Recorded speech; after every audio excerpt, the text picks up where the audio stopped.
বন্ধুরা, কালকে আমি একটা জিনিস অর্ডার দিয়েছিলাম। আমি ভাবতে পারিনি যে আজকেই চলে আসবে, কিন্তু আমি অনেক খুশি হয়েছি আজকে আসাতে। চলো ওপেন করা তোমাদের সঙ্গে শেয়ার করি। এই যে আমার বোন ওপেন করছে তোমাদের সামনে, তোমরা দেখো।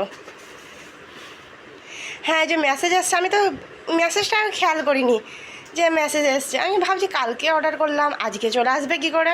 এত তাড়াতাড়ি তো আসে না, পুরো সেট করা থাকে না। এই যে বন্ধুরা কেমন হয়েছে একটু জানাবে তোমরা। ফার্স্ট টাইম নিয়েছি এটা। আমি দেখা ছিল অনেক কিছু সেট, আমি ভাবলাম সব কিছু সেট দেবে, একটা দিয়েছে, মনটা কেমন হয়ে গেল। চলো খেতে দিয়েছি, ও খেতে খেতে উঠে চলে গেল। এই যে দেখো, এটা আমি লাচ্চা করেছি আর এটা পোলাও, জর্দা পোলাও, আর আমার এটা লাচ্চা। তাহলে চলো আমি এটা প্রথমে সেট করে দেখি।